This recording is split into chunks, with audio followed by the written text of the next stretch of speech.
First contact. The first time Marcus Chen saw Nova Alaris, he nearly dropped his telescope lens. She stood in the doorway in the observatory, her violet skin catching the artificial light in ways that made it seem to pulse with its own inner glow. He hadn't expected the Lyran delegation to arrive until tomorrow, but here she was, their lead researcher, early and alone. "You must be Dr. Chen," she said, her voice melodic with an accent he couldn't place. "I hope my early arrival doesn't inconvenience you." Marcus fumbled with the equipment in his hands. "Not at all. And please, it's just Marcus." He set down the lens carefully. "I wasn't expecting... I thought there would be more of you." Nova's lips curved into a small smile. "The others will arrive tomorrow as scheduled. I wanted to see the facility first. Your work on interpreting our star signals has been impressive." There was something in the way she studied him, not just with her iridescent eyes, but as if she could perceive wavelengths beyond his understanding. Marcus had spent years decoding the mysterious transmissions from Lyra, never truly believing he would meet one of its inhabitants. "Would you like a tour?" he offered, gesturing toward the main telescope chamber. Over the next few hours, Marcus showed Nova the equipment they used to track celestial bodies. She moved with a natural grace, occasionally brushing against him in the narrow passages between machines. Each contact sent a strange warmth through his body. "Your understanding of cosmic radiation patterns is remarkably advanced for your species," Nova commented, examining my notes. "Many on my world believed humans weren't ready for contact." "And what did you believe?" Marcus asked, suddenly aware of how close they were standing. Nova turned to face him, her expression contemplative. "I believed there must be individuals like you, ones who look beyond their own atmosphere with genuine curiosity rather than conquest." As the evening progressed, they shared knowledge of their respective worlds. Nova described Lyra's triple moons and the floating cities that harvested energy from their planet's magnetic field. Marcus spoke of Earth's diverse ecosystems and the complex history of human astronomy. "Your people have accomplished much despite your short lifespans," Nova remarked. "It's admirable."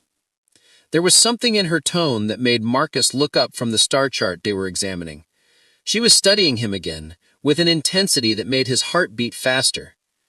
"How long do Lyrans typically live?" he asked. "About 3 of your centuries, which makes connections between our species complicated." The word hung in the air between them, loaded with implications neither was ready to address. When their hands accidentally touched over the star map, neither pulled away immediately. The contact lasted only seconds, but felt significant in ways Marcus couldn't articulate. As midnight approached, Nova finally prepared to leave for her temporary quarters. "I look forward to working with you, Marcus Chen. I believe our collaboration will be illuminating for both our worlds." After she left, Marcus sat alone in the quiet observatory, replaying their interactions and wondering why meeting an alien diplomat had felt, strangely, like coming home. Unspoken connection. 3 weeks into the Lyran diplomatic mission, Marcus found himself checking the clock every few minutes before Nova's scheduled arrival at the observatory.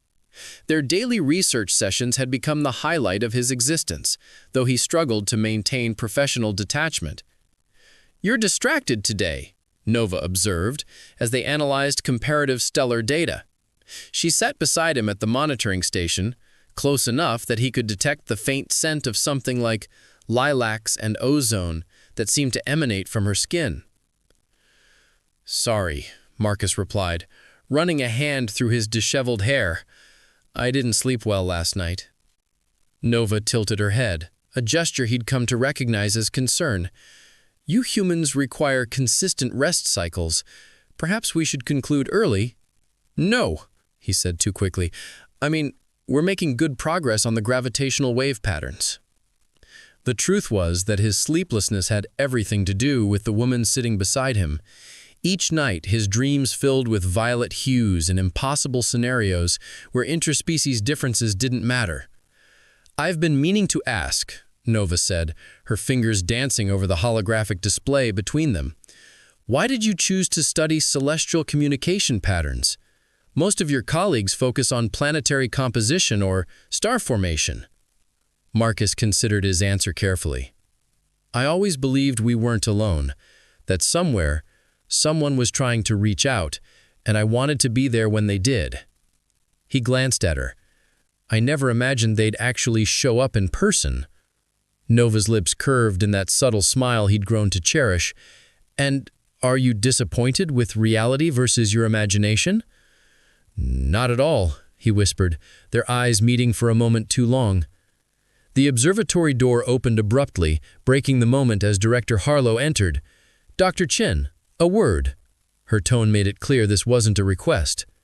In the hallway, Harlow's expression was grave. "The Defense Department is concerned about the amount of unmonitored time you're spending with the Lyran researcher." "We're following the approved research protocols," Marcus protested. "It's not the research they're worried about," Harlow replied pointedly.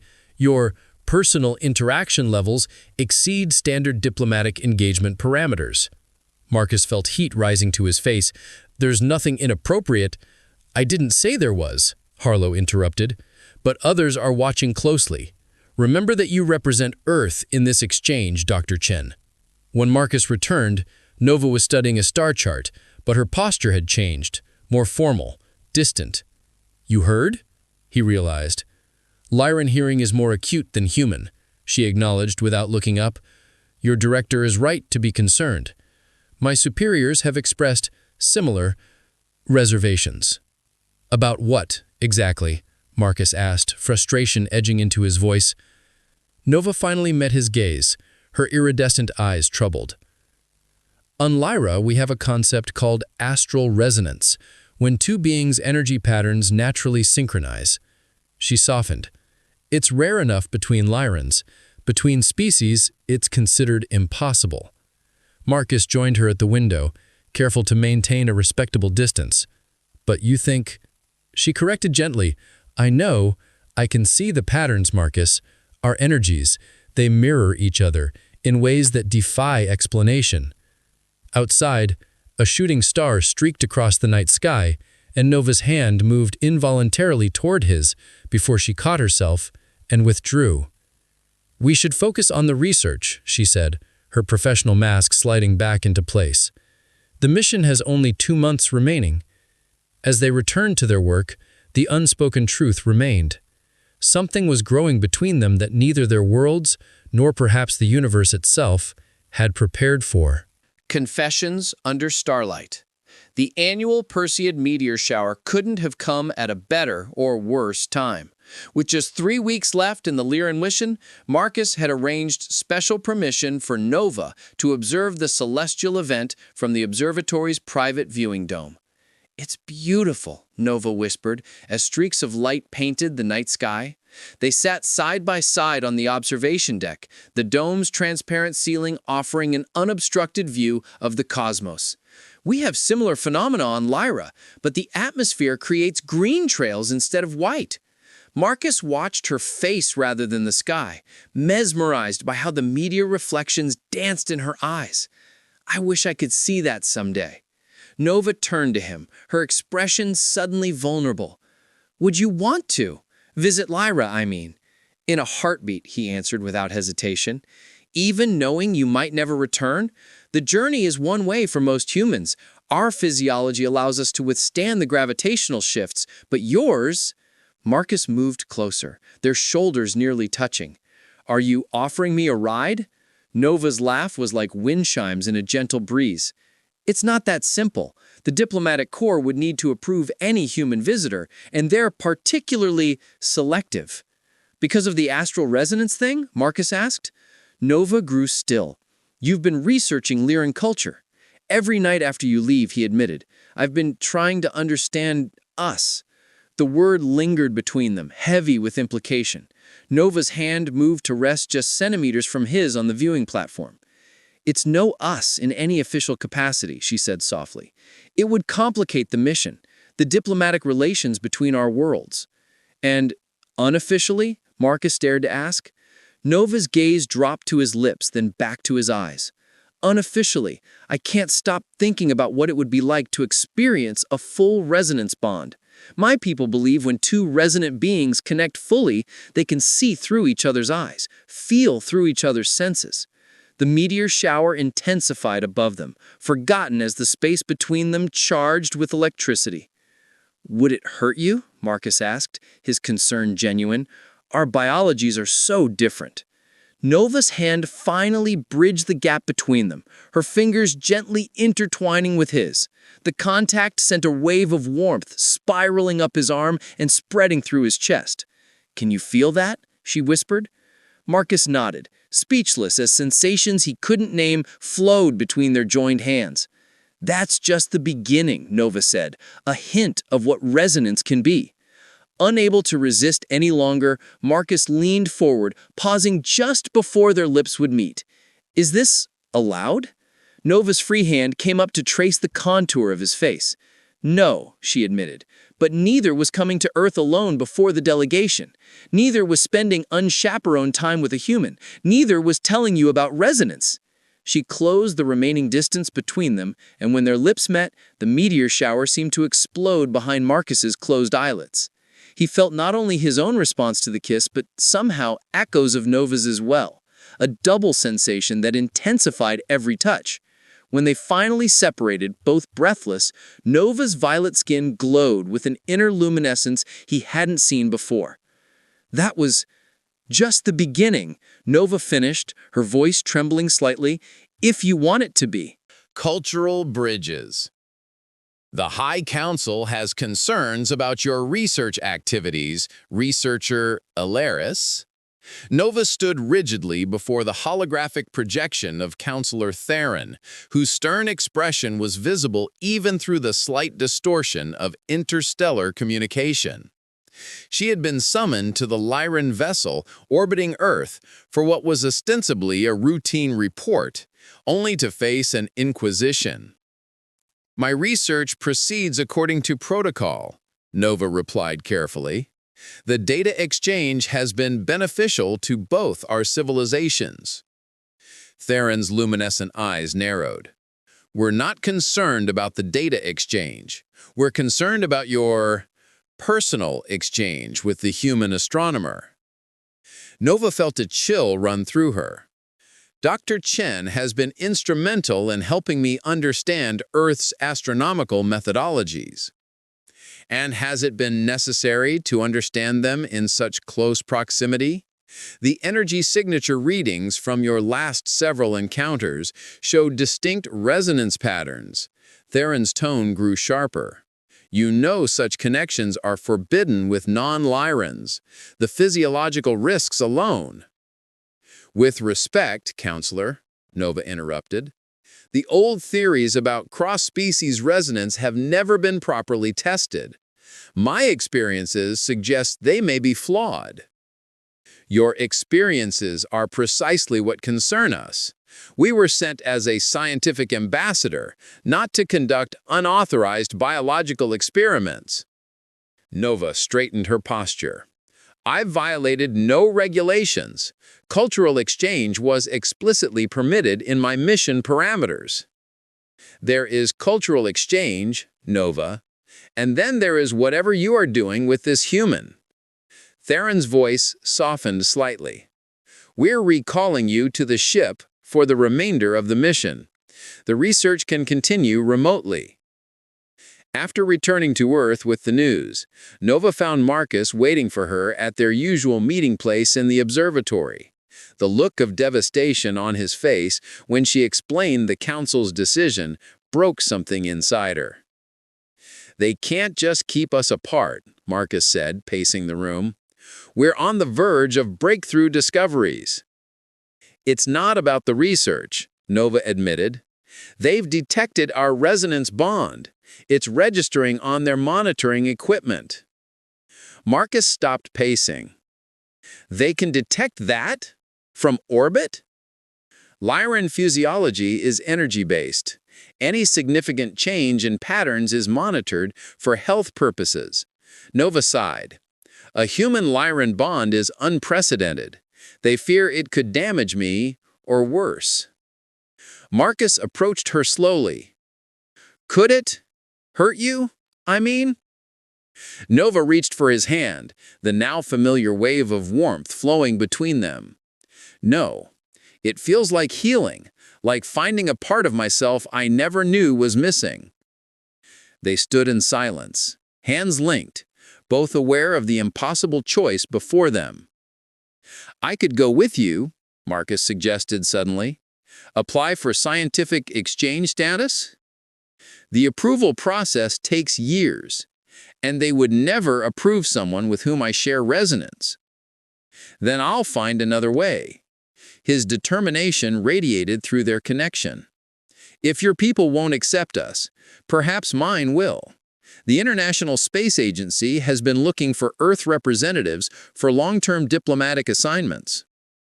Nova's eyes widened. You would leave Earth? Your entire life? What life? Marcus laughed, had no humor. I've spent it staring at the stars, Nova, searching for something I couldn't name until I met you. That night, in the privacy of Marcus's apartment, they made love with the desperate intensity of those facing separation. Their resonance deepened with each touch, allowing Nova to feel Marcus's pleasure as her own, creating feedback loops of sensation that transcended physical boundaries. Afterward, lying in each other's arms, they formulated a plan that would either bridge their worlds or separate them forever. Universal language. 1 year later, the observation deck of the International Lunar Base Harmony buzzed with activity as final preparations were made for the arrival of the Lyran diplomatic vessel. As Earth's newly appointed Interstellar Communications Director, Marcus had leveraged every professional connection and called in every favor to secure this position and this historic meeting. Nervous? Asked Commander Rivera, noting how Marcus kept adjusting his formal uniform. Terrified, Marcus admitted. Though they had maintained limited communication through encrypted channels, he hadn't seen Nova since the day she was recalled to her ship and subsequently returned to Lyra. The residence bond between them had stretched across space, thinned but never broken, a constant reminder of what they had found and lost. Incoming transmission from the Lyran vessel, announced the communications officer. They're requesting permission to dock. Marcus stepped forward. Permission granted. Please escort the delegation directly to Conference Room Alpha. His heart hammered as he made his way to the designated meeting room. The official agenda called for discussions about expanding the scientific exchange program between Earth and Lyra, but Marcus had worked diligently to include one crucial addition: a proposal for long-term cultural ambassadors from both worlds. The airlock hissed open, and Marcus held his breath as the Lyran delegation entered. Leading them, resplendent in formal attire that accentuated her violet skin, was Nova. Their eyes met across the room, and the resonance between them flared instantly to life, stronger than before, despite their year apart.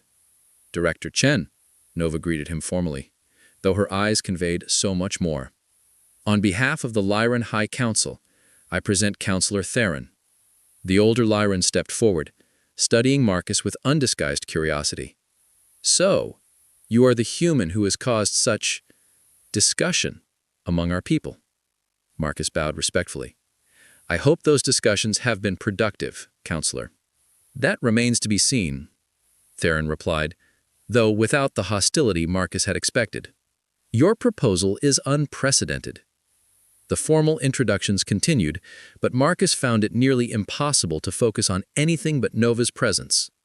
When the delegation finally moved to the conference table, he managed to position himself beside her, their arms nearly touching. You didn't tell me you were leading the delegation, he whispered as others arranged their materials. It was a recent development, Nova replied softly. After our research was verified by independent scientists, my status was reconsidered. And the other matter? Marcus asked, heart in his throat. Before she could answer, Counselor Theron called the meeting to order. For 2 hours they discussed scientific protocols and data-sharing agreements, but Marcus sensed an undercurrent of something else in the room, particularly in how Theron occasionally studied him and Nova with thoughtful consideration. Finally, they reached the last item on the agenda. Director Chen's proposal for permanent cultural ambassadors, Theron announced. While innovative, it raises significant concerns regarding physiological compatibility for long-term assignments. Marcus leaned forward. If I may, Counselor, the past year has provided valuable data on human adaptation to Lyran communication methods. My team has developed protocols that would ensure the safety of both species during extended interaction periods. Yes, your research is quite thorough, Theron acknowledged. However, there is one variable your proposal fails to address directly. The counselor's gaze shifted deliberately between Marcus and Nova. The matter of resonance bonds. A hush fell over the room. Marcus felt Nova tense beside him. After reviewing researcher Alaris's reports and monitoring data, our medical council has confirmed something previously considered impossible: a stable cross-species resonance bond. More remarkably, this bond appears to strengthen rather than deplete both participants. Marcus could barely breathe. And your conclusion? That perhaps our understanding of universal connection has been limited. The counselor's expression softened. The High Council has approved a pilot program for long-term cultural exchange with one condition: that the first participants be those who have already demonstrated compatibility. Nova's hand found Marcus's under the table, their fingers intertwining as the implications became clear. You mean, Nova began. You and Director Chen will serve as the first official ambassadors, alternating between Earth and Lyra on a yearly rotation with appropriate medical monitoring. The remainder of the meeting passed in a blur. When the delegation finally dispersed for a scheduled tour of the base, Marcus and Nova found themselves alone in the observation deck, Earth hanging like a blue jewel in the vast darkness beyond the windows. They approved us, Marcus whispered in disbelief. After everything? Nova turned to face him fully, taking both his hands in hers. The resonance surged between them, stronger than ever after their time apart. The data was undeniable, she said, her eyes shimmering with emotion. Our connection was actually strengthening the cellular structures of both our bodies. It's rewriting everything we thought we knew about interspecies contact. Marcus pulled her close, their foreheads touching. So we're basically a scientific miracle? Nova laughed, the sound he'd missed every day of their separation. Something like that. Or perhaps just proof that some forces transcend biology, transcend the differences between worlds. As they sealed their reunion with a kiss, their resonance expanding to fill the space around them with a soft glow, visible only to those who knew where to look, Marcus understood that they had discovered something greater than either of their civilizations had imagined possible, a universal language of connection that needed no translation, no diplomatic protocols, only the courage to reach across the stars and recognize oneself in the other. Where do we go from here? Marcus asked when they finally parted. Nova smiled, gesturing toward the stars visible beyond Earth's curve. Everywhere, she said simply.